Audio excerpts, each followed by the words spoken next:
बिस्मिल्लाहिर्रहमानिर्रहीम, अस्सलाम वालेकुम। मेरस स्पोर्ट्स के साथ आपका मेजबान शहजादा मोइन हाजिर है। हम अपने प्रोग्राम में क्रिकेट, हॉकी, फुटबॉल और दीगर खेलों पर बात करते हैं और उसके साथ कोशिश करते हैं जो खेल ग्रास रूट लेवल पर खेले जाएं उसको अपने प्रोग्राम में डिस्कस करें। पाकिस्तान और न्यूजीलैंड क्रिकेट टीम के दरमियान जो है आज पहला टेस्ट मैच का आगाज हो गया नेशनल स्टेडियम कराची में, जहां पर हम देखते हैं कि 32 साल के बाद जो है इस मैच को खेला जा रहा है पाकिस्तान और न्यूजीलैंड के दरमियान यहां पर। और इस मैच के पहले दिन जो स्कोर पाकिस्तान ने किया 317 रन स्कोर किए। पाकिस्तानी कप्तान बाबर आजम ने इस मैच में टॉस जीता और टॉस जीतने के बाद पहले बैटिंग करने का फैसला किया। गो के ये फैसला कुछ वक्त के लिए शायद न्यूजीलैंड के फेवर में दिखाई देता रहा, लेकिन पाकिस्तान की बाद में आने वाले बैटर्स ने इस जो टॉस जीतने के फैसले को उसको तब्दील करते हुए दिखाई दिया और एक अच्छा स्कोर अब तक बोर्ड पे सजाने में कामयाब दिखाई दिए। 317 रन पाकिस्तान ने गो के इस मैच में अब तक पहले दिन के अख्ताम पे स्कोर कर लिया और जहां पर पाकिस्तान के 5 खिलाड़ी आउट हुए। पाकिस्तान की बैटर्स की अगर बात करें तो बाबर आजम ने बड़ी जबरदस्त और शानदार इनिंग खेलते हुए नजर आ रहे हैं। 161 रन पर वो क्रीज पर मौजूद है और नॉट आउट है, जबकि आखिरी लम्हात पे पाकिस्तानी टीम में 4 साल के बाद कमबैक करने वाले सरफराज अहमद 86 रन बनाने के बाद आउट हो गए। गो के सरफराज अहमद ने इससे पहले जब जनूबी अफ्रीका के खिलाफ 2019 में आखिरी टेस्ट में जब वो खेलते हुए नजर आए थे तो वहां पर भी उन्होंने 50 स्कोर की थी और उसके साथ साथ उस मैच के अंदर उन्होंने 10 कैचेस लिए थे। इसके बाद 4 साल का गैप आया और उसके बाद सरफराज एक दफा फिर कौमी टीम का हिस्सा बनते हुए आज दिखाई दिए। 4 साल के बाद जब मौका उन्हें इस टेस्ट मैच में दिया गया तो एक मुश्किल सूरत हाल पर जब पाकिस्तान के बैटर्स एक के बाद दिखे आउट होते दिखाई दिए, वहां पर सरफराज ने बाबर आजम के साथ एक लंबी पार्टनरशिप की। आखिरी लम्हात में सरफराज अहमद 86 रन बनाने के बाद आउट हो गए। गो के इस मैच के अंदर हमने देखा कि 3 तब्दीलियां की गई थी इंग्लैंड सीरीज के बाद। मीर हमजा, जिसके लिए विनस टीवी भी काफी आवाजें उठाता दिखाई दिया था अपने प्रोग्राम के अंदर, मीर हमजा भी टीम के अंदर स्क्वाड में शामिल है 11 रुकनी और उसके साथ साथ इमामुल हक भी इस टीम का हिस्सा बनते दिखाई दिए। मीर हमजा के हवाले से भी हम बात करेंगे, उसके साथ साथ दीगर जो डोमेस्टिक में अच्छे परफॉर्मर है उनके हवाले से भी अपने प्रोग्राम में बात करेंगे। लेकिन सबसे अहम चीज होगी आज के पहले दिन के अख्ताम पर जो सूरत हाल है पाकिस्तान के फेवर में दिखाई देती है या नहीं, ये सारी सूरत हाल पर बात करने के लिए हमारे साथ स्टूडियो पर मौजूद है जावेद इकबाल भट्टी साहब जो स्पोर्ट्स एनालिस्ट है, उनके साथ हमारे साथ मौजूद है जाफर हुसैन साहब। दोनों से आज क्रिकेट के हवाले से बात होगी। सबसे पहले जावेद साहब की बात है। जावेद साहब, पहला दिन का इख्तिताम 317 रन पे हुआ, कैसा देखा पहले दिन के खेल को पाकिस्तान के लिए? शहजादे भाई, सबसे पहले तो वीनस स्पोर्ट्स को यानी कि मैं दाद देता हूं जो हमने आवाज यहां बैठकर सरफराज, मीर हमजा और जो जिनके साथ हक तलफी हो रही थी जिन प्लेयर्स की, उनके लिए आवाज़ उठाते रहे और आज उसका सिला इस सूरत में मिला कि सरफराज और अमीर हमजा जो है पहले टेस्ट मैच में न्यूजीलैंड के खिलाफ टीम में शामिल हैं। अब आते हैं मैच पर। मैच शुरू जब हुआ है तो आपके ओपनर ने वही पुराना रवायती खेल शुरू किया। पहले सेशन में आपकी 4 विकेटें गिर गई, कोई भी बैटर नहीं चल के दिया। उसके बाद जैसे ही सरफराज ने ज्वाइन किया बाबर आजम को आकर और उसने बताया है, जैसे बाबर कहता है ना टेस्ट मैच में तजर्बा दरकार होता है, तो सरफराज ने आज ये साबित कर दिया कि आज भी वही पोटेंशियल, वही ताकत, वही स्ट्रोक सरफराज के पास आज भी है। सरफराज ने प्रूफ किया और बाबर के साथ पार्टनरशिप लगाने के बाद पाकिस्तान को इस मकाम पर ले आए कि पाकिस्तान जो है सेफ साइड पर चला गया है। जो शिकस्तों के जो आसेब हमारे सवार थे और इंशाल्लाह उससे निकलने की पूरी कोशिश होगी। अब जो ये टेस्ट मैच है और भी दिलचस्प मरहले में चला जाएगा। गो के सरफराज ने जो 86 रन किए हैं वो 86 रन नहीं है, बाबर के 161 रन जो हैं उसमें भी सरफराज का कलीदी रोल है। यही अगर सरफराज ना होता, कोई इन आउट ऑफ फॉर्म जैसे रिजवान थे वो होते तो आज ही आपकी टीम वही 250 250 पे आउट हो जाती। ये आज देख लें, उसने प्रूफ किया है लड़के ने कि मैं खेल सकता हूं अब भी। अब जो पसंद और नापसंद वाली चीज थी वो खत्म की और ये बहुत ही अच्छा हुआ। ये जो नई इंतजामिया आई है, उन्होंने ये जो चेंजिंग टीम में की है, उसका रिजल्ट जो है ना इस टेस्ट में इंशाल्लाह आपको मिल जाएगा, रिजल्ट मिलता हुआ दिखाई देगा। जाफर साहब, 317 रन पहले दिन के अख्ताम पे हमने कर लिए, 5 खिलाड़ी हमारे आउट हुए। शुरू में हमें थोड़ी सी मुश्किलात का सामना करना पड़ा।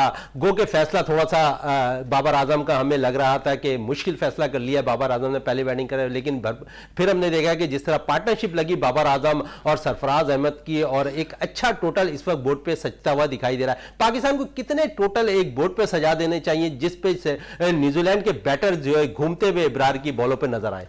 देखिए, बड़ी अच्छी बात की जावेद भाई ने कि जिस तरह इस प्लेटफॉर्म से आवाज़ें उठी थी, सरफराज के हवाले से, मीर हमज़ा के हवाले से बहुत उस पर जो है ना अमल किया गया।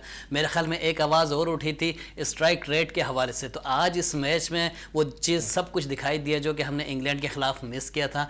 ऐसा लग रहा था कि जैसे खरबूजे को देख के खरबूजे ने रंग पकड़ लिया। तो आज पाकिस्तान ने जिस स्ट्राइक रेट से बैटिंग की है, मेरे ख्याल में काफ़ी अरसे बाद कुछ इतना अच्छा एक कम्प्लीटली एक मैच देखने को मिला है। बाबर आजम ने जिस मुश्किल हालात से पाकिस्तान को निकाला, मैं समझता हूँ कि बाबर की तारीफ़ करनी पड़ेगी जिस तरह उन्होंने बैटिंग की। और इतने क्रूशल टाइम पे जब पूरी एनर्जी के साथ न्यूजीलैंड के बॉलर्स छाए हुए थे, उस टाइम बाबर ने अपने आप को ठहरा भी रखा और उसके बाद रन्स को भी बढ़ाया। तो ये बड़ी अच्छी बात है। और फिर सरफराज का आना मेरे ख्याल में बहुत बहुत प्लस पॉइंट था, जब बाबर को भी एतमाद मिला कि एक साबिक कप्तान के साथ वो खेल रहे हैं और सीनियर के साथ खेल रहे हैं। मेरे ख्याल में दोनों की जो एक हम आंगी थी, जो बिटवीन द विकेट जो है ना एक पार्टनरशिप चली है, मेरे ख्याल में इसका बड़ा असर पड़ा है पाकिस्तान। अच्छा, बड़ा असर पड़ा है। सरफराज ने तो अपनी इनिंग खेल ली 86। अब बड़ा अहम रोल होगा इस लंबे इनिंग को ले जाने में सलमान अली आगा का। समझिए कि सलमान अली आगा का रोल भी बड़ा इंपॉर्टेंट है इस टेस्ट मैच के अंदर, इस सिचुएशन पर।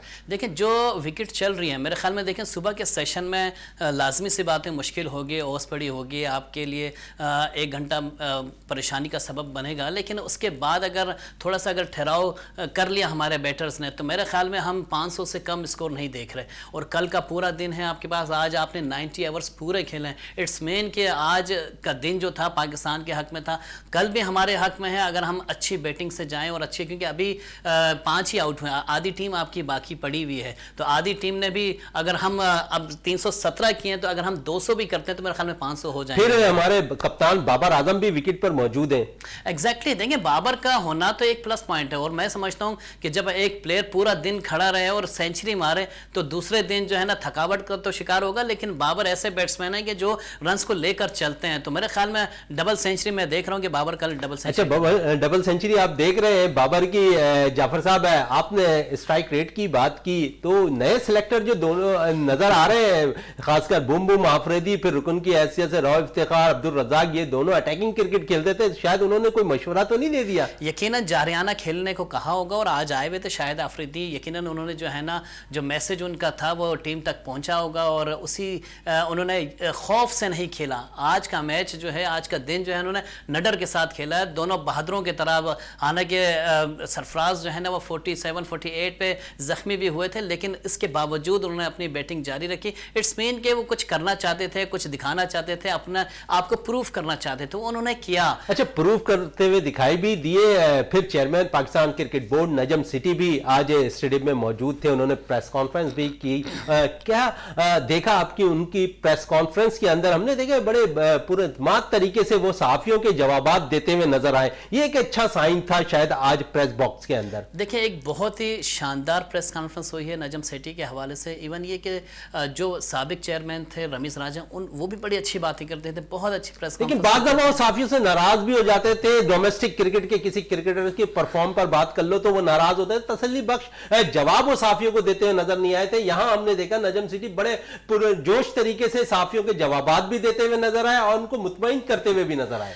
देखिए, बात यह है कि जो चेयरमैन नजम सेठी साहब हैं, इनका सियासत से बड़ा ताल्लुक रहा है। आपको मालूम है कि 96-97 से ये सियासत में, और उनको मालूम है कि किस तरह जवाबात देने, किस तरीके से जो है ना आपको लोगों को हैंडल करना है। अब आ जाइए रमीज राजा साहब के ऊपर। तो रमीज राजा एक खिलाड़ी थे और एग्रेसिव खेलना, अटैकिंग खेलना वो उनका पेशा था।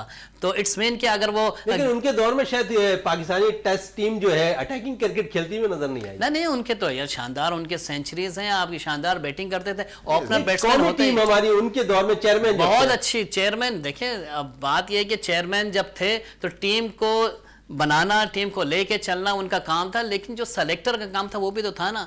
इवन जो हम मसाइल जो पैदा कर रहे थे वो सेलेक्टर्स के ऊपर थे, और जो टीम की मैनेजमेंट थी वो कुछ हल नहीं निकाल रही थी। तो जब ऊपर से दबाव पड़ा है, सेलेक्टर देखिए शाहिद आफरीदी ने आके दबाव डाला है ना, आपके चेयरमैन ने तो बना दी एक कमेटी। तो इसी तरह नबी राजा ने भी कमेटी ही बनाई थी ना, तो उनको प्रेशर डालना था कि टीम को कैसे लेके चलना नजम है। सिटी के हवाले से मजीद भी बात करेंगे। जाफर हुसैन साहब, जावेद साहब से बात कर लेते हैं। जावेद साहब, जिस तरह पाकिस्तानी ओपनर्स आज थोड़ा सा फ्लॉप होते हुए एक दफा दिखाई दिए शुरू में, तो जिस तरह इमामुल हक काफी अरसे के बाद परफॉर्म करते हुए नजर नहीं आ रहे, उम्मीद है कि मुस्तकबिल में अगर परफॉर्म ना करे तो उनकी तरह जिस तरह सेलेक्टर्स आए हुए हैं उनको टीम से बाहर होता हुआ भी देखते नजर आ रहे हैं आप? नहीं, अब तो आपको पता है जो खेलेगा वही टीम में रहेगा, लेकिन इमामुल हक में खूबी है, अगर वो पहली इनिंग्स में आउट हो जाता है दूसरी इनिंग में कम बैक कर लेता है। तो ये अभी नजम सेठी साहब की और रमीज राजा की बात हो रही थी, जो कॉन्फिडेंस नजम सेठी में था वो रमीज राजा में मीडिया के सामने कभी भी नजर नहीं आया। वो अक्सर व बेशतर नाराज होके दो जुमले कहकर निकल जाते थे। नजम सेठी चले सियासतदान तो है, लेकिन उसे पता है किस तरीके से बात करनी, किस तरीके से हैंडल करना है। बड़े कॉन्फिडेंस से उसने जवाब दिए। राजा में ये बात नहीं थी। और दूसरी बात देखें, ओपनर जो थे हमारे, अब्दुल्ला शफीक आपको पता वो भी रन नहीं करके दे रहा है, और शान मसूद और ये जो आउट हुए हैं, आप ये T20 फॉर्मेट से आउट हुए हैं। आपने देखा टेस्ट मैच में शान मसूद इस टाइम आउट हो रहा है। सर सिलेक्टर नहीं आ गए, अग्रेसिव क्रिकेट खेलने को कह रहे हैं, aggressive तो शायद वो इस नजरिए से देख रहे थे कि पाकिस्तान को तेज रन करने हैं, इस वजह से वो खुदकुशी के लिए कोई सिलेक्टर नहीं कहता है। है। देखिए, खुदकुशी के लिए कोई सिलेक्टर नहीं कहता है। आप इतनी बुरी क्रिकेट खेलेंगे और टेस्ट क्रिकेट खेलेंगे, इस टाइम हो रहे हैं आप, ये नहीं, ये तो अभी शाहिद अफरीदी नहीं कहता कि छक्के ही मारने हैं, छक्के की तो रिक्वायरमेंट नहीं है। बुमराह लाला भी ऐसी इनिंग बहुत किया करते थे। लाला ने टेस्ट मैचेस भी खेले हैं, वो भी ऐसे खेलता था, लेकिन इन्हें चाहिए, पहला सेशन था, पहले सेशन में आपने 4 विकेटें गंवा दी। वो तो शुक्र करें कि सरफराज आ गया टीम में और पार्टनरशिप लग गई, नहीं तो आप वहीं खड़े होते। और फिर जो अब नजर आ रहा है, लाला है, रजाक है, राव है, ये सब एग्रेसिव क्रिकेट खेलने वाले थे। रजाक का रिकॉर्ड उठा के देख लें, वो अकेले भी मैच निकाल देता था। लाला का रिकॉर्ड देखे, वो भी अकेले मैच निकालता था। तो ये ऐसी क्रिकेट खेलने को कहेंगे, ना कि रमीज राजा के टाइम की। अभी जाफर भाई कह रहे थे उनके टाइम में बड़ी एग्रेसिव क्रिकेट थी, हमने तो आज तक नहीं देखा उसने कभी एग्रेसिव क्रिकेट खेली हो। वो हमेशा 200 बॉलें खेल के रन करता था, और वो वर्ल्ड कप के दौरान भी उसने 1 सेंचुरी की थी, और आखिरी 50वें ओवर में वनडे में। तो उसका कोई ऐसा एग्रेसिव रिकॉर्ड है नहीं, हो सकता है जाफर भाई मुझसे बेहतर जानते हो। जिस टीम के साथ हो रहे उस दौर में क्रिकेट होती इसी तरीके से थी, और आज के दौर में आपको मालूम है कितना चेंज हो गया। अब T10 शुरू हो गया, अब तो सुपर 8 में 6 शुरू हो गया, सुपर 6। तो आप उस क्रिकेट को इस क्रिकेट से अगर मवाजना करेंगे तो मेरे ख्याल में वो आपको स्लो ही नजर आएगा। मवाजना नहीं किया जा रहा, लेकिन जब वो आए थे एज ए चेयरमैन तो उन्हें पता था ना क्रिकेट चेंज हो गई है, तो उन्हें इस तरीके से खिलाना चाहिए था ना कि अपने स्टाइल से, पुराने स्टाइल से। अफरीदी जब सिलेक्टर नहीं भी बना था, चीफ सिलेक्टर, तो वो रोज कहता था कि भाई अपने ये बेस चेंज करें, वो पुरानी क्रिकेट छोड़े, नए फॉर्मेट में आए। वो तो सबको नजर आ रहा था, लेकिन रमीज राजा ने कभी ये कोशिश ही नहीं की। देखें, अफरीदी आया और पहले टेस्ट में ही आपको ना उसका रिजल्ट नजर आ गया, आपका रन रेट कहां से कहां चला गया, 317 पे आप पड़े हुए हैं। देखें, आप रमीज राजा को शाहिद अफरीदी से तो ना मिलाए ना। नहीं सर, मैं मिला नहीं रहा, वो चेयरमैन थे, दोनों में फर्क है की बात कर रहा हूं। थोड़ी सी बात नजम सिटी के हवाले से कह रहे हैं, जो उन्होंने इंडिया जाने के हवाले से बात की कि अगर हमें हुकूमत इजाजत देगी तो हम इंडिया जाएंगे, इस पे क्या कहेंगे आप? देखिए, लाजमी सी बात है, वो इंडियन कहते तो यही है कि हम जो है ना हमारे प्लानिंग का हिस्सा नहीं है, या मैचेस जो है ना हम नहीं आएंगे, लेकिन गो कि उनकी हुकूमत उनको, क्योंकि वो हुकूमत के बगैर तो वो नहीं चलते ना। ये बड़ी अच्छी बात की नजम सेठी ने कि उन्होंने कहा कि भाई जो भी होगा हम इसको प्लानिंग के तहत करेंगे, हमारा प्लान यही है कि हम किसी चीज़ को नहीं छोड़ेंगे। उनकी हुकूमत से बात करेंगे, हमारी हुकूमत कहेगी कि जाना है तो हम जाएंगे, उनकी हुकूमत कहेगी कि भाई उनको यहाँ आना है तो उनको भी आना पड़ेगा।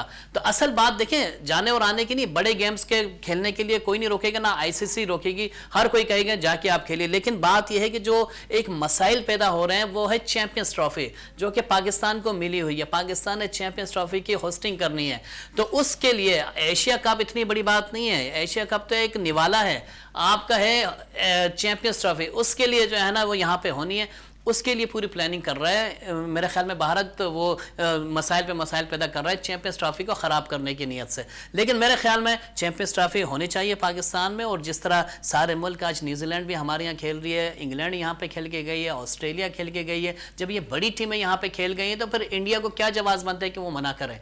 दूसरी बात ये कि चेयरमैन साहब ने बड़ी अच्छी बातें की, इवन ये भी कहा कि देखें हमने कुछ नहीं किया, हमने एक पूरी काबीना बनाई है, हमने पूरे तरीके से हम यहाँ पर आए और उस तरीके से हमने जाके और कप्तान और मैनेजमेंट को हमने कह दिया भाई आप खुले हाथों से खुले जहानत से आप कीजिए जो कुछ करना है आपको, लेकिन मैच जीतना चाहिए। मैच जीतना चाहिए। मैच जीतने के हवाले से मजीद बात करते हैं जावेद साहब से। जावेद साहब, जिस तरह सेलेक्टर्स ने आने के बाद 3 इजाफी खिलाड़ियों का स्क्वाड में इजाफा किया और उनमें से जो है हम देखते हैं कि मीर हमजा भी टीम का हिस्सा बनते दिखाई दिए, उसके अलावा दीगर 2 प्लेयर शाहनवाज धानी की अगर बात करें तो वो टीम का हिस्सा बने, साजिद खान स्क्वाड का हिस्सा बने, तो 3 खिलाड़ी तो कौमी टीम के अंदर आ गए, जिनमें से हमने देखा कि मीर हमजा जो है पाकिस्तान की तरफ से 11 स्क्वाड में शामिल भी है और जिस तरह उन्होंने माजी में भी तकरीबन 2018 में अपना आखिरी टेस्ट मैच खेला था और उसके बाद अब 2022 में वो टेस्ट मैच खेल रहे हैं न्यूजीलैंड के खिलाफ।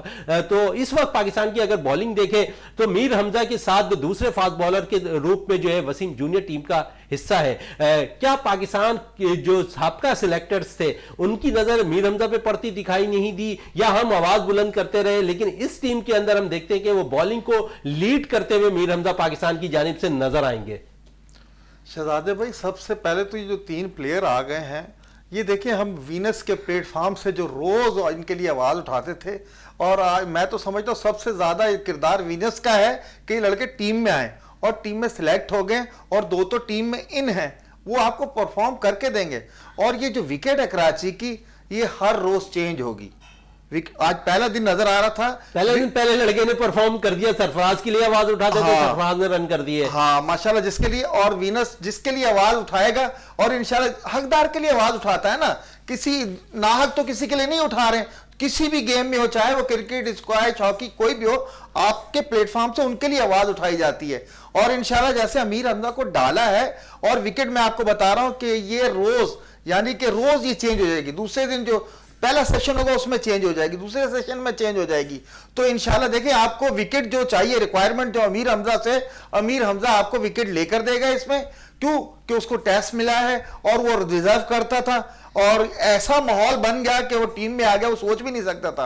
उसने तो अपने लगा दिया था ट्विटर पे कि अल्लाह सब्र करने वालों के साथ है। आज सब्र का उसे फल आज अल्लाह ने उसे सब्र का फल दे दिया है और अल्लाह उसकी मदद भी करेगा, वो आपको विकेट भी लेकर देगा। अच्छा, विकेट भी लेते हुए देगा। जिस तरह डोमेस्टिक के लिए हमेशा जो है वीनस टीवी आवाज उठाता दिखाई देता है, एक और खिलाड़ी जिसके लिए काफी शायद आवाजें किसी प्लेटफॉर्म पे उठती दिखाई नहीं दी है, लेकिन हम जरूर उस प्लेयर्स के हवाले से बात करेंगे जाफर हुसैन से। जाफर साहब, नॉर्दर्न की जानिब से मुबशिर खान बड़ी जबरदस्त परफॉर्म करते दिखाई दे रहे हैं, और अगर साजिद खान से मुआवजा किया जाए तो साजिद खान ने कम विकेटें ली, मुबशिर ने ज्यादा। फिर मुबशिर ने 5 सेंचुरियां स्कोर की हुई है, 30 विकेटें हासिल की हुई है। क्या सिलेक्टर की नजर उनकी कायद-ए-आज़म ट्रॉफी में पड़ती दिखाई नहीं दी?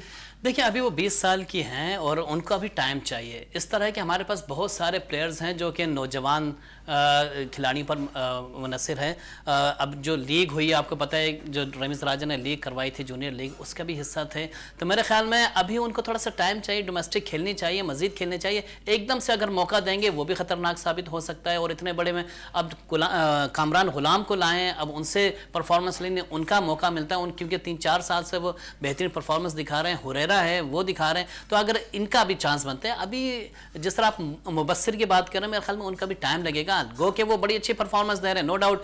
उन्होंने जो है ना पाकिस्तान कप में बॉलिंग भी कर रहे हैं और बैटिंग भी कर रहे हैं। इवन एक 2 सेंचुरीज मार चुके हैं, एक में तो उन्होंने 4 खिलाड़ी आउट करके बड़ी अच्छी उन्होंने जो मैन ऑफ द मैच भी पाया है। तो मेरे ख्याल में अभी उनको थोड़ा सा टाइम चाहिए, थोड़ा सा टाइम चाहिए मुबशिर को। और पाकिस्तान के किसी भी डोमेस्टिक सीजन के अगर कोई लड़का परफॉर्म करता है तो वीनस टीवी उसके लिए आवाज जरूर उठाता दिखाई देगा। और हमने जिस तरह आवाजें मीर हमजा के लिए उठाई, सरफराज के लिए उठाई, हुरैरा के लिए हम आवाज उठाते हुए दिखाई दे रहे हैं। तो मजीद जितने भी लड़के डोमेस्टिक में अच्छा परफॉर्म करेंगे, वीनस टीवी अपने इस प्लेटफॉर्म से जरूर उनके लिए आवाज उठाता दिखाई देगा। इस वक्त ब्रेक के लिए कहा जा रहा है, ब्रेक से वापस आते हैं तो गुफ्तगू को मजीद जारी रहती है।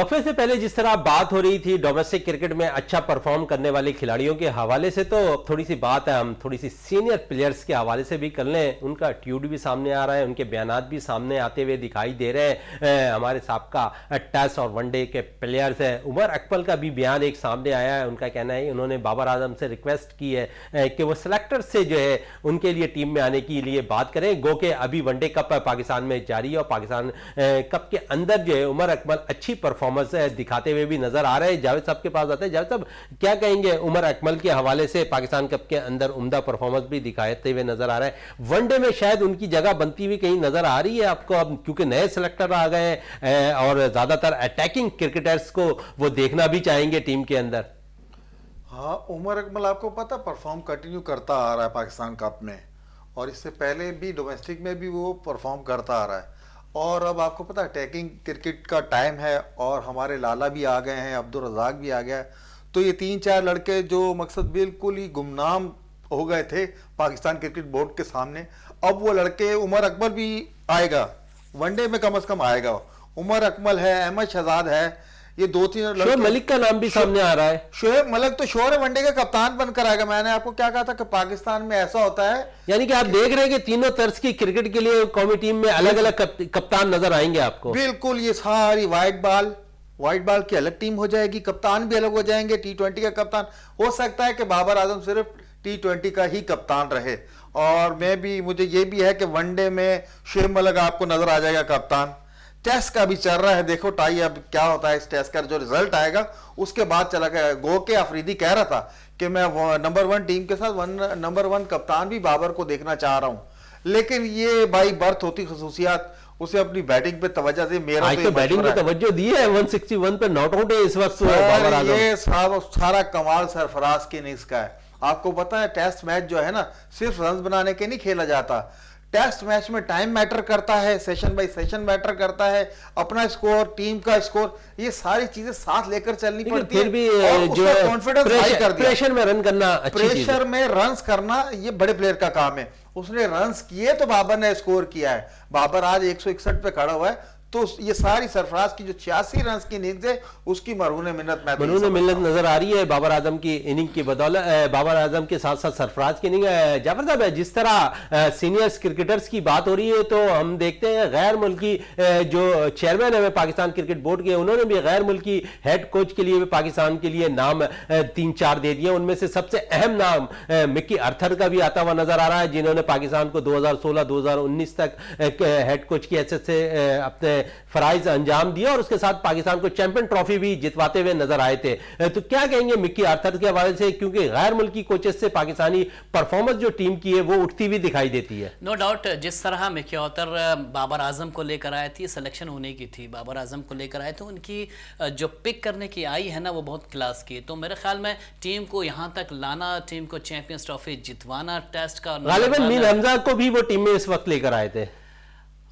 इसमें मैं श्योर नहीं हूँ, क्योंकि लेकिन वो लेकर आए थे, मिक्की आर्थर लेकर आए थे, क्योंकि वो अंडर 19, मीर हमजा अंडर 19 खेल रहा था। अंडर 19 में बाबर आजम के साथ भी खेला है, और इसके अलावा बहुत सारी जगहों पे डोमेस्टिक वगैरह में भी खेला है। तो मेरे ख्याल में मीर हमजा एक पूरे सेटअप से आ रहे हैं, तो उनका भी बड़ा ताल्लुक है। लेकिन बात हो रही है यहाँ पे मिक्की आर्थर की और कप्तान, साबिक कप्तान सरफराज अहमद की। तो सरफराज अहमद को बनने में, जो चैंपियंस ट्रॉफी जिताए, जो टेस्ट की चैंपियनशिप जितवाई, तो मेरे ख्याल में मिक्की आर्थर का बहुत हाथ था। और आज जब सरफराज अहमद विकेट पे गए हैं, तो उन्होंने प्रेस कॉन्फ्रेंस में भी ये कहा है कि उनका शुरू के 3 बॉलें खेलकर दिल धड़क रहा था, ऐसा लग रहा था जैसे कि फट जाएगा दिल। तो इस तरह की बातें उन्होंने की हैं प्रेस कॉन्फ्रेंस में, और ये भी कहा है कि उनको उनकी 50 बनाने में कोई बड़ी मुश्किल पेश आ रही थी कि वो 50 बना सकेंगे कि नहीं बना सकेंगे, लेकिन एक अल्लाह ने उन पे जो है ना रहम किया है, और यही बातें की उन्होंने कि इस तरह लग रहा था कि जैसे कि मैंने कम बैक कर रहा हूँ मैं टीम में। और नो डाउट 3 साल, तकरीबन 4 साल, जनवरी में 4 साल हो जाएंगे, तो 4 साल बाद एक कमबैक करना जो है ना एक बड़ा मुश्किल मरहला होता है एक जेन्युइन विकेट कीपर, एक जेन्युइन बैट्समैन के लिए। अच्छा, थोड़ा सा परेशान वो शुरू में जरूर दिखाई दिए, जिसका हमने देखा कि बाद में वो खुल के शॉट खेलते हुए नजर आए, क्योंकि जिस फॉर्म के तहत वो जिस तरह उन्होंने जनूबी अफ्रीका के खिलाफ इनिंग खत्म की थी जहां 50 स्कोर कर, आज फिर उसी तरह स्विप मारते हुए भी दिखाई दिया। और ये अब एक अच्छे बैटर सी और बड़े बैट्समैन की जो है कमाल होते हैं। देखिए क्लास तो है ना, बैटिंग की क्लास है, और पाँव निकाल के स्वीप मारना कोई आसान बात नहीं होती। स्पिनर दबाव में इसी तरीके से आते हैं, पाँव निकाल के इधर मार दिया, पाँव निकाल के उधर मार दिया, बैकफुट पे जाके खेल लिया, ये उनकी क्लास तो है ना। बैटिंग तो अच्छी करते हैं वो, इसमें कोई शक नहीं है। लेकिन वही बात है कि इतना प्रेशर होता है खिलाड़ी पे, इतना ज़्यादा प्रेशर होता है कि वो घबराने लग जाते हैं, हाथ कांपने लग जाते हैं। शुरू का जब चौका लगाया उनसे तो वो बल्ला सीधा भी नहीं हुआ था कि चौका लगाया, और उसके बाद उन्होंने खुदा का शुक्र अदा किया कि चलो यार बल्ला सीधा तो हुआ। इट्स मीन के जितने दबाव में थे वो सब दिखाई दे रहा था कि कितने दबाव में। तो मेरे ख्याल में इतने दबाव में खिलाड़ियों को नहीं होना चाहिए, नहीं लाना चाहिए। लाया गया था, बेसिकली दबाया गया था, ऐसा नहीं था। तो इस दबाव से निकलना उनके लिए बहुत, उनकी जिंदगी के लिए बड़ा एक मरहला था ये। लेकिन जाफर साहब, आपने पिछले प्रोग्राम में हमें आगाह कर दिया था कि शायद आज का मैच जो है सरफराज अहमद खेलें, क्योंकि एक दिन पहले हम देख रहे थे कि रिजवान ज्यादातर बैटिंग प्रैक्टिस करते नजर आ रहे थे, फील्डिंग प्रैक्टिस करते नजर आते, जबकि बाबर आजम मुकम्मल तौर पर विकेट कीपिंग करते हुए दिखाई दिए थे।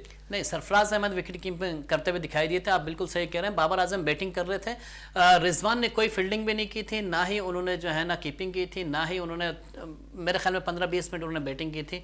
तो ये 2 दिन से हम यही देख रहे थे कि प्रैक्टिस सेशन में हो क्या रहा है। हाँ, मीर हमजा को जब कल लाया गया था कैंप में, तो उन्होंने बड़ी भरपूर अंदाज से बॉलिंग की थी, तो ऐसा लग रहा था कि मीर हमजा को भी खिलाएंगे। तो आज वो चीज़ साबित हो गई। और इसके अलावा आपके शाहिद आफरीदी ने कह भी दिया था कि हमें लेफ्ट आर्म फास्ट बॉलर चाहिए, क्योंकि शाहिनशाह आफरीदी के बाद अगर कोई लेफ्ट आर्म फास्ट बॉलर था तो मीर हमजा ही दिखाई दे रहा था कि वही हो सकता है। तो मेरे ख्याल में एक बहुत ही अच्छा कॉम्बिनेशन बनाया गया, बहुत ही अच्छी टीम उतारी गई है। अब वही बात है कि अब हमारे बैटर्स कितना स्कोर लेके चलते हैं आगे, क्योंकि कल का दिन बड़ा अहम होगा पाकिस्तान टीम के लिए। अच्छा जाफर साहब, एक सवाल जरूर मैं पूछूंगा आपसे कि जिस तरह मीर हमजा के लिए आप बात कर रहे हैं, इस स्क्वाड के अंदर शाहनवाज धानी को भी पिक किया गया, वो भी स्क्वाड का हिस्सा बनते दिखाए। अगर मीर हमजा इस टेस्ट में परफॉर्म नहीं करते तो अगले टेस्ट मैच में क्या आप शाहनवाज धानी को टीम के अंदर देखते हुए नजर आ रहे हैं 11 रुकनी स्क्वाड के अंदर? मुझे नहीं लगता कि शाहनवाज धानी को टेस्ट खिलाएंगे, मेरे ख्याल में वनडे उसको खिलाएंगे। और इस टाइम मीर हमजा की इसलिए ज़रूरत है, देखिए बार बार मीर हमजा की बात क्यों हो रही है, देखिए डबल एडवांटेज है। जावेद भाई ज़्यादा बेहतर समझते हैं, क्योंकि खेलते रहते हैं ग्राउंड में, हम देखते रहते हैं और कवर करते रहते हैं, हमारा यही काम है। लेकिन जो चीज़ हमें दिखाई दे रही होती है वो ये है कि जो लेफ्ट आर्म की जो विकेट पे जो स्विंग होती है ना, और ख़ासतौर पे कराची में बड़ी सपोर्ट करती है कराची की विकेट लेफ्ट आर्मर को। अगर हम माजी में चले जाएँ तो वसीम अकरम ने यहाँ खड़े होकर खुद ही कहा था कि मैं पवेलियन एंड से जब मैं बॉलिंग करता हूँ तो मेरी बॉल ऑटोमेटिकली जो है ना वो इन स्विंग होकर चली जाती है, वो क्योंकि वो समुद्री हवा निकलती है, यहाँ से समुद्री हवा आती है, तो उसका बड़ा एक एडवांटेज मिलता है। तो मेरे ख्याल में लेफ्ट आर्म जो है ना वो कराची की विकेट पे क्यों जावेद भाई आप कहेंगे, क्योंकि आप ज्यादातर लेफ्ट आर्म फास्ट बॉलिंग भी करते हुए नजर आए, तो कितना एडवांटेज होता है लेफ्ट आर्म फास्ट बॉलर को? उससे शहजादे भी देखिए, अगर उसको आप डेड विकेट भी दे देंगे ना, तो लेफ्ट आर्म के पास ऐसी वैरायटियां होती हैं जो बात आउट स्विंग करता है, सीधे हाथ वाला बैट्समैन समझता है कि आउट स्विंग कर रहा है, लेफ्ट आर्म फास्ट बॉलर जो है ना पता नहीं चलता किस टाइम पे इन स्विंग कर देता है। तो डेड विकेट के हिसाब से भी अगर उसको खिलाएंगे तो वो आपको नया है, जोश है, वलबला है, वो आपको विकेट्स लेकर देगा, इसीलिए उसको ज्यादा एडवांटेज दिया। मीर हमजा ने तकरीबन 92 फर्स्ट क्लास मैचेस के अंदर 376 विकेट हासिल किए, तो यकीनन तजुर्बा तो बहुत ज्यादा होगा डोमेस्टिक का और फिर इन विकेटों पर अच्छी बॉलिंग करने का, इसीलिए उसे इन किया गया है। आप शाहनवाज धानी की बात कर रहे थे, देखें अब देखें अगर कोई परफॉर्म नहीं करता, धानी ने बड़ी जबरदस्त, अभी वनडे कप चल रहा है उसमें बड़ी जबरदस्त बॉलिंग की है, 13 विकेट अब तक वो हासिल कर चुके हैं। था कि अगर देखें अगर वसीम जूनियर नहीं परफॉर्म करता या इवन के अमीर हमजा भी नहीं परफॉर्म, तो आप ये ना समझे कि उसे टेस्ट कैप नहीं मिलेगी, हो सकता है इसी सीरीज में उसे भी खिला दिया जाए। क्यों कि अब जो डिजर्व करता है वो खेलेगा। अफरीदी ने खुद कहा था कि 3-4 साल से आप सिर्फ उसको बेंच पे बिठा के साथ घुमा रहे हैं, उसको मैच तो नहीं, ज्यादती है उसके साथ भी, उसे भी आजमाना चाहिए। आपको विकेट लेकर दे रहा है, तो यहां तो मुझे लगता है कि ये वसीम जूनियर की जगह आ जाएगा। ये है कि मुझे ये नजर आ रहा है कि शाहनवाज धानी को भी न्यूजीलैंड के खिलाफ ही टेस्ट कैप मिल जाएगी, टेस्ट कैप मिल जाएगी। जावेद साहब, ओवरऑल अगर हम इस स्क्वाड को देखते हैं जिसमें प्लस 3 खिलाड़ी शामिल हो गए, तो पाकिस्तान की जो नई सिलेक्शन कमेटी आई है, समझ रहे हैं कि बिल्कुल मेरिट पर जो ये टीम पूरी रुकनी जो 3 प्लस कर प्लेयर्स इंतखाब हुआ है, बिल्कुल मेरिट पर है। सर पहली दफा जो है ना, ये जो हमारी टीम पहली दफा बिल्कुल मेरिट पर है, इस पे ना जाए कि ये कौन है, ये क्या कर रहा है, पहली दफा मेरिट पे खेल रहे हैं। अब देखें, मैं आपको और भी बता दूं, ये जब हमारी फील्डिंग होगी, बाबर आजम की कैप्टनशिप जब चेयरमैन रमीज राजा था उस टाइम की कैप्टनशिप देखिएगा, और अब जो है नजम सेठी साहब आ गए। अब इनकी कैप्टनसी आप ग्राउंड में देखें आपको नजर आएगी, वो पर्ची कल्चर जो था उस पर थोड़ा सा कट लगेगा। अच्छा, कट लगे, इस पे जाफर साहब से बात करते हैं। जाफर साहब, कितना एडवांटेज बाबर आजम को होगा जो कप्तानी करते हुए जब वो फील्ड पे दिखाई देंगे, क्योंकि उनका भरपूर साथ देने के लिए तजुर्बाकार सरफराज अहमद भी पीछे से हेल्प करते हुए नजर आएंगे। देखिए, सरफराज के एक प्लस पॉइंट ये है कि वो विकेट के पीछे से चिल्लाते बहुत हैं, खिलाड़ी उनकी शिकायत भी बहुत करते हैं आपस में, लेकिन बात ये थी चिल्लाने का मकसद क्या होता है कि बूस्ट अप करते हैं। वो अपने जितने खिलाड़ी होते हैं उनको बूस्ट अप करते हैं, उनको उठा के रखते हैं, सोने नहीं देते हैं मैदान में, क्योंकि आपको पता है 5 दिन की क्रिकेट होती है, खिलाड़ी कोई ना कोई कोने में जाके जो है ना आराम सुकून लेना चाह रहा होता है, तो ऐसा नहीं करने देते। वो बॉलर तक भागते हुए जाते हैं, वो फील्डर तक भागते हुए जाते हैं, वो अगर कोई अच्छी फील्डिंग करता है उसको वहां से उठा के भी लाते हैं कि very good very good very good. तो मेरे ख्याल में ये जो बकअप होता है ग्राउंड के अंदर, ये शोर शराबा जो होता है दे देता है भाई, बिल्कुल प्लेयर को तवानाई दे देता है, और सरफराज में ये है। और सरफराज जब टीम में आता है वो टीम को हमेशा से उठा के रखता है। मैं आपको यही कह रहा हूं कि जब फील्डिंग होगी हमारी, आप बाबर आजम की कैप्टनसी चेक कीजिएगा, जब वो सेठी साहब थे और रिजवान विकेटों के पीछे होता था, अब होगा सरफराज विकेटों के पीछे, आपको बिल्कुल जो डिफरेंस है ना वो नजर आएगा, बिल्कुल डिफरेंट नजर आएगा। जाफर साहब, 317 रन तो हमने स्कोर कर लिए हैं पहले दिन। क्या मजमुआ आप देखते हैं टोटल के एक स्कोर बोर्ड पे सजा हो जहां पर पाकिस्तानी टीम सेफ भी हो और मैच जीतने की पोजीशन पर भी नजर आए? देखिए, मेरे ख्याल में 500 से ज़्यादा करना चाहिए, लेकिन चूंकि हमारे अब टेल एंडर्स ज़्यादा रह गए, एक वाहिद हमारी विकेट है, अगर ये कुछ कर जाती है आगा के साथ और बाबर की, मेरे ख्याल अगर ये कर जाती है तो फिर हम जो है ना तकरीबन 550 तक भी पहुंच सकते हैं। लेकिन अब ये है कि 4 साढ़े 4 के दरमियान जो है ना ये रन्स जा सकते हैं, इससे ज्यादा मेरे ख्याल में। जावेद साहब, कल क्या समझ रहे, सुबह के टाइम पे तो यकीनन बॉलर्स को हेल्प करती हुई विकेट दिखाई देगी। पाकिस्तान को कितना टोटल, जिस तरह मैं जाफर साहब से पूछ रहा हूँ कि एक टोटल सेफ भी होगा, पाकिस्तान विनिंग पोजीशन पर भी जाए, क्योंकि पाकिस्तान को इब्रार की सूरत में एक ऐसा बॉलर मिल गया है जो ब्रेक थ्रू फौरी दिलाता है। बिल्कुल, मैं शहजाद भाई, जाफर भाई ठीक कह रहे हैं। पहला सेशन अगर आपने गुजार लिया, अगर 500 रन आपके बन जाते हैं तो 500 रन बन गए तो समझो आप बिल्कुल न्यूजीलैंड पर चढ़ दौड़ेंगे। और आपने जैसे बात की, अबरार है, नोमान है, और आपके फास्ट बॉलर है अमीर हमजा है, वसीम जूनियर है, इन्होंने आपको शुरू में अगर ब्रेक थ्रू दे दिया, फिर ये नोमान और अबरार जो है वो हिलने नहीं देंगे टीम को। लेकिन शर्त यही कि मजमुआ 450-500 का स्कोर बोर्ड पर लगा हो। अगर वो पहले ही सेशन में आउट हो जाते हैं, स्कोर नहीं कर पाते, तो फिर यह है कि वो भी बराबर आ सकते, लेकिन विकेट कल चेंज होगी, उसका असर अलग है। समझ रहे हैं कि अब ग्राउंड की जो विकेट है वो हर दिन चेंज होती हुई नजर आती है। ये सर जितने दिन ये टेस्ट मैच चलेगा, हर दिन ये विकेट चेंज होगी। आज मुख्तलिफ होगी, सुबह कल मुख्तलिफ होगी, दूसरे दिन तीसरे दिन मुख्तलिफ होगी, ये चेंज विकेट नजर आ रही, क्योंकि पहले दिन ही पता चल गया कि विकेट हर रोज अपना रंग बदलेगी। विकेट हर रोज जो है अपना रंग बदलेगी। जाफर साहब, जिस तरह विकेट हर रोज अपना रंग बदलती दिखाई देगी, वहां आप देख रहे हैं कि हर रोज ही कोई ऐसी चीज होती नजर आए, जहां पर आज हमने देखा 161 की इनिंग खेलते बाबर आजम नजर आए। तो दूसरी तरफ अगर न्यूजीलैंड की बात करें तो उनके हेड कोच का कहना, जब उन्होंने प्रेस कॉन्फ्रेंस की तो उनका कहना था कि हम भी बहुत ज्यादा अटैकिंग क्रिकेट खेलते हुए दिखाई देंगे पाकिस्तान के खिलाफ। उन्होंने इंग्लैंड की मिसाल दी, तो समझिए अगर अटैकिंग क्रिकेट खेलते हुए न्यूजीलैंड के बैटर्स नजर आए तो पाकिस्तानी बॉलर्स जो है शायद बैक पे जाते हुए नजर तो नहीं आएंगे। नहीं, देखें, फायदा ये है कि हमारे जो बॉलर्स हैं और खासतौर पर जो हमारी टीम है, ये अभी कुछ दिन पहले ही यहाँ पे टेस्ट खेल चुकी है इंग्लैंड से, तो उसका फ़ायदा हासिल है हमें। और जितने बॉलर्स हैं उनको मालूम है कि विकेट कैसा बिहेव करती है, तो उसका एडवांटेज होगा। तो मेरे ख्याल में जो प्लस पॉइंट होगा वो पाकिस्तान टीम को होगा, बॉलर्स को होगा पाकिस्तानी। जो न्यूजीलैंड है वो वैसे ही दबाव में रहेंगे। और दूसरी बात यह है कि उन्होंने भी देखें साउथी को उतारा, उन्होंने एजाज पटेल को उतारा, शुरू में तो बड़े अच्छे फ़ायदेमंद साबित हुए, लेकिन उसके बाद उनकी रेड लगा दी बाबर आजम ने और सरफराज ने, तो वो सब आपके सामने है। इवन ये कि बॉलिंग साउथी ने भी अच्छी की, लेकिन एक विकेट हासिल कर सके, तो ये नहीं कह सकते हम कि भाई कोई बहुत ही आउटस्टैंडिंग बॉलिंग की है उन्होंने, कोई ऐसा नहीं किया उन्होंने। हमने बैटिंग बहुत अच्छी की। इवन ये कि आपके जो जितने हमारे जो प्लस पॉइंट था, जो हमारा एक एडवांटेज था विकेट से फ़ायदा उठाने का, वो आज हमने उठा लिया। कल हमारा जो है ना वो रिजल्ट डे होगा। बिल्कुल रिजल्ट डे होगा कल। आप समझिए कि सुबह के टाइम पे हमें अटैकिंग क्रिकेट खेलनी चाहिए। नहीं, सुबह आपको तहम्मुल मिजाजी से खेलना चाहिए और मेरे ख्याल में पहला घंटा जो है ना वो निकाल लें। उसके बाद जो है ना आप, क्योंकि आपके पास बाकी है नहीं, बाकी सारे टैलेंडर्स हैं, तो इस एक विकेट को आपने बचाना है। अगर ये विकेट निकल गई तो उसके बाद आप भले से खुलकर खेलें, जो भी कुछ करना है आपको। जैसे साहब क्या कहेंगे अटैकिंग क्रिकेट के हवाले से कल सुबह के टाइम पे? भाई देखो, दोनों मैच्योर बैट्समैन है, पक्के बैट्समैन है। बाबर 161 पे खड़ा है, आगा सलमान अभी आया है, 2-3 रन बनाए हैं, लेकिन वो एज ए बैट्समैन टीम में खेल रहा है और इनको चाहिए सुबह उन पे अटैक करें। अगर आप पहले ही अटैक कर दो, क्योंकि नई बॉल है, सिर्फ 10 ओवर चली है, नई बॉल है, सुबह स्विंग होगी।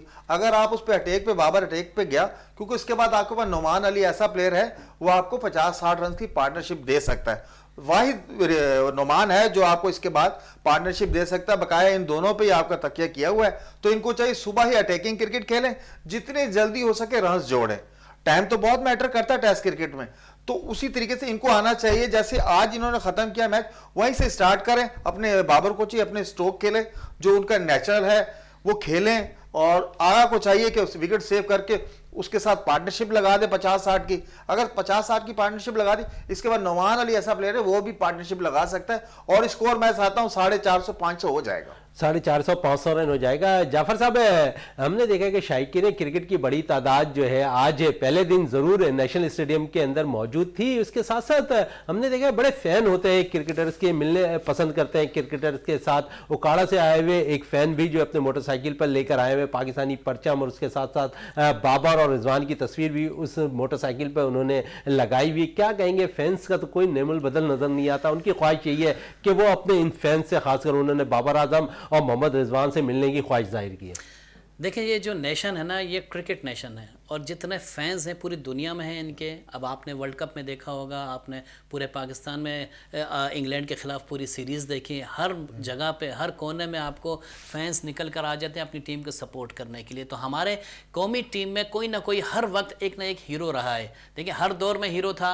अगर आप माजी में चले जाएँ तो उसमें भी आपके जावेद मियांदाद, ज़हीर अब्बास, हनीफ मोहम्मद, बड़े बड़े कारदार साहब, और कितने बड़े बड़े ऐसे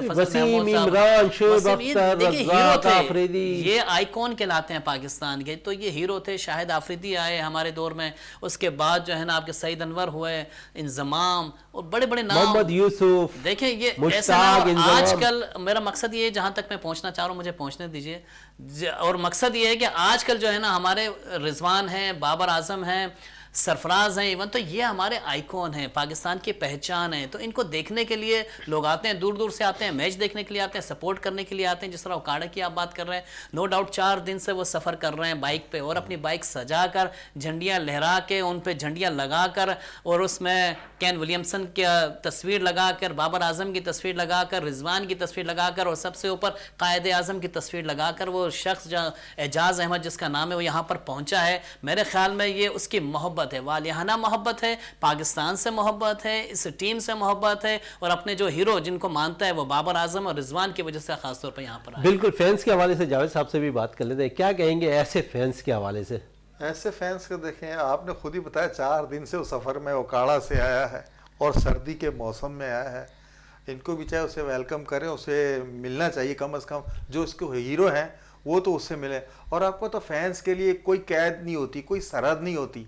ये आइकॉन, जैसे जाफर भाई ने बताया, फैंस आपको पता दुनिया के हर कोने में, मुख्तलिफ मज़ाहिब के, मुख्तलिफ कौमों के, मुख्तलिफ नस्लों के। जैसे हमारा हीरो फुटबॉल में मैराडोना को कहते हैं, मेसी को कहते हैं, इसी तरीके से फैंस की कोई हदूद नहीं होती। अब देखिए उसका प्यार, देखिए वो प्यार है फैंस की, तो मैं तो चाहूंगा वो अपना चाहता है कि हीरो से जरूर मिले। जाफर हुसैन साहब आपका बहुत बहुत शुक्रिया, जावेद साहब आपका बहुत बहुत शुक्रिया। प्रोग्राम का अख्ताम करते हैं इस दुआ के साथ कि पाकिस्तान में खेल और खिलाड़ी तरक्की करते रहें और पाकिस्तान का सबसे लाली परचम दुनिया भर में रोशन रहे। इसी के साथ अपने मेज़बान शहजादा मोइन को इजाज़त दें। पाकिस्तान जिंदाबाद।